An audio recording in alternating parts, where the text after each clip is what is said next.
né? Não, Deus é só um. E vocês acreditam em vários deuses, mas não é bem assim. A nossa religião, ela é monoteísta. Nós acreditamos também em um único Deus que criou tudo isso que engloba o nosso planeta. E esse Deus, ele se chama Olorum.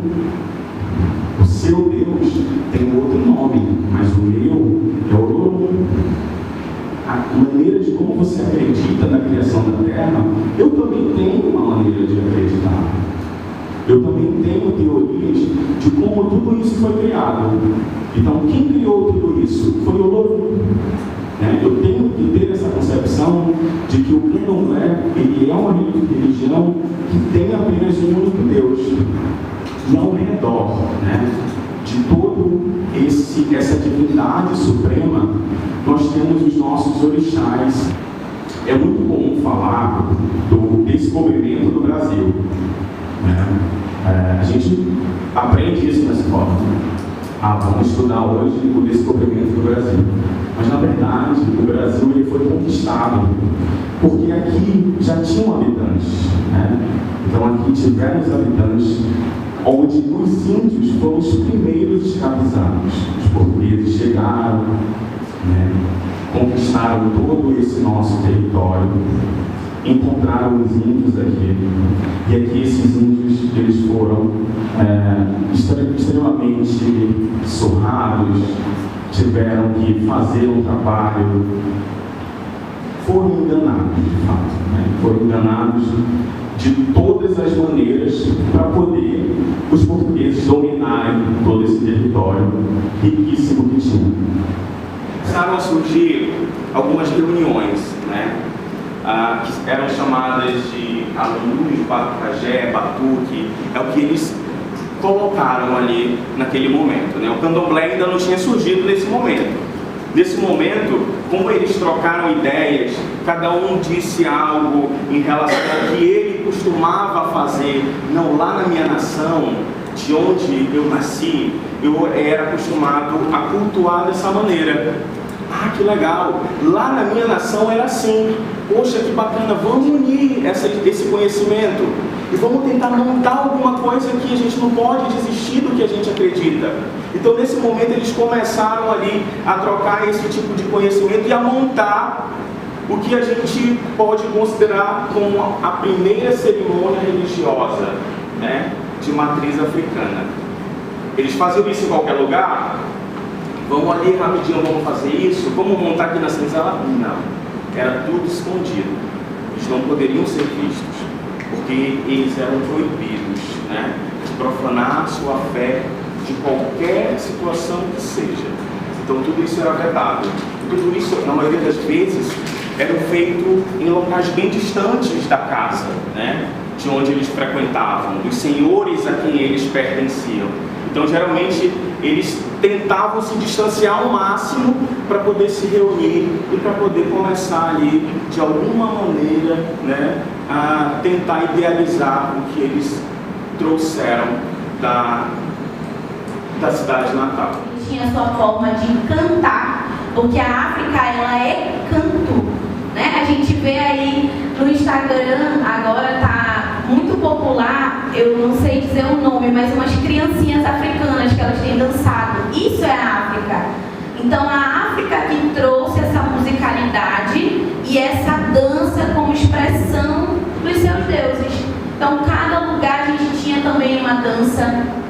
E com a união desse povo todo na senzala, eles só tinham o quê? Uns aos outros. Apesar deles serem de locais diferentes, o que eles tinham para se unir eram as suas particularidades. Então, quando eles estavam ali dentro da senzala, eu falo o mesmo dialeto que o meu irmão, então eu já vou me chegar ali. E foram se formando esses grupos de pessoas que tinham características em comum, né? Então eu falo a mesma língua, eu consigo me comunicar melhor com aquele dali que também fala. Então eu vou me unir ali em grupo a ele. E desses grupos a convivência foi aumentando, né? A conversa, o aconchego, o acolhimento. E por mais que lá chegou aqui no Brasil, eles eram um só, um povo vulnerável e sofredor. E quando o ser humano está vulnerável, ele está em sofrimento, é inerente a ele buscar apoio aos seus iguais. Então, aqui no Brasil foi esquecido o conflito, foi esquecido a guerra, foi esquecido tudo. E esses africanos, eles começavam a se apoiar uns nos outros e nas suas similaridades para formar grandes grupos. Nesse momento, eu pego uma aldeia que cultuava o orixá Ogum. Eu pego uma aldeia que cultuava o Inquisiquitembo. Então, a gente tem várias divindades vindo dessas localidades para formar o candomblé atual. E esse candomblé, ele acabou se propagando principalmente em 3 grandes grupos, que nós chamamos no candomblé de grandes nações. São as 3 grandes nações do candomblé, que são os bantus, os iorubás e os fon, tá bom? A característica maior que uniu cada uma dessas nações foi a língua, né? Então, todo mundo que falava a mesma língua iorubá acabava ali formando aquele grupão. E aí a gente pega todo mundo que é iorubá e vamos cultuar o Deus de todo mundo. Vamos cultuar Oxóssi, que os iorubas têm Oxóssi, vamos cultuar Oxum, vamos cultuar Ogum. E aí formou-se uma grande nação de candomblé. Aí pegou todo mundo que já veio de uma outra região, que fala uma outra língua, e aí tu cultuava o que lá? Lá na minha aldeia eu cultuava Quitembo, no meu país eu cultuava o Inquisital. Então a gente vai juntar todos eles da nossa língua, do nosso dialeto e vai fazer uma nova nação. E assim foi. Também eram escravizados os indígenas, né? Eles eram a principal mão de obra, também assim como no restante do país. Só que, por ser de uma forma bastante atrasada, o candomblé não chegou aqui ainda. O candomblé chegou no Amazonas bem depois, certo? Por quê? Quando teve a famosa Belle Époque, né, do tempo áureo da borracha, Manaus vivia uma explosão de riqueza, onde todo mundo queria vir para a nossa região para ganhar dinheiro. E na sua grande maioria, o povo nordestino. E desses povos, os maranhenses, né, foram as pessoas que mais chegaram aqui. Os maranhenses chegando aqui, eles trouxeram também a cultura deles. Eles trouxeram a culinária, a vestimenta e trouxeram também o lado religioso, né? Eles trouxeram o tambor de mina para a nossa região. Foi a primeira, digamos assim, organização religiosa organizada na nossa cidade. Né? Os primeiros terreiros constados de forma histórica são do tambor de mina. E esses povos, eles têm a cultura muito forte do Bumbá-Meu-Boi, certo? Que foi criado também o Boi Bumbá, em Parintins. Então eles trouxeram o tambor de mina para cá.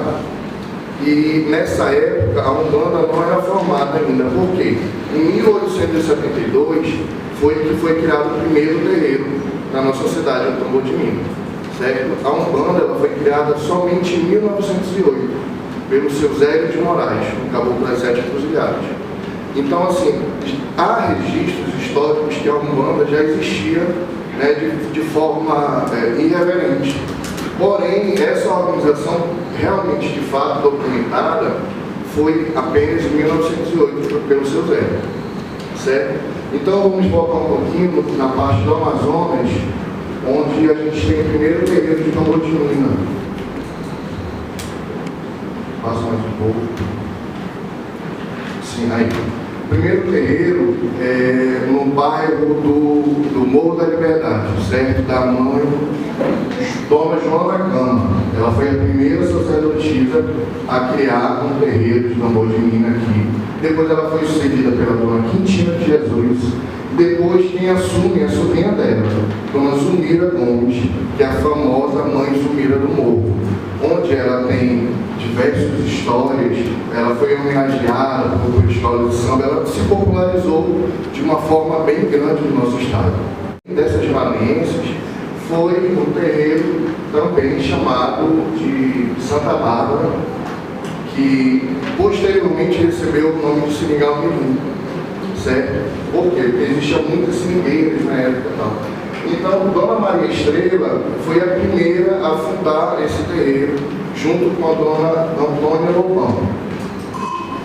Eles eram livres, eles poderiam ir e vir. Lá na África eles tinham toda a liberdade de expressão. Mas, no entanto, lá na África, ainda assim, eles começaram a entrar em conflitos. Um povo queria dominar o outro. E realmente um povo teve que se submeter a esse domínio. Né? E esse povo ficou fraco, esse povo teve que se render, né? E esse povo ele foi preso. Esse povo ele foi escravizado. Esse povo ele foi torturado. Ele foi trazido para aqui para o Brasil, né? E aqui ele teve que fazer um trabalho forçado. Ele começou a utilizar a mão de obra escrava. Ele plantou, né? Ele construiu estradas, ele construiu casas e ele enriqueceu cada vez mais os senhores de engenho. Mas aí, esse povo também foi submetido a não pensar. Esse povo, ele não poderia aqui a não ver. Ele era proibido de ouvir, de falar. Ele era proibido aqui de profanar a sua fé. Ele era proibido de ter dinheiro e de amar. Mas esse povo, ele começou a querer lutar. Esse povo começou a resistir. Foi então que ele começou a se fortalecer. Os povos começaram a se unir. E eles foram para a guerra. Eles foram para a guerra e eles conquistaram o que eles queriam. Eles conquistaram territórios. Eles andaram a cavalo, remaram e voltaram para a África. Lá, eles começaram a ter uma liberdade maior. Mostraram que a união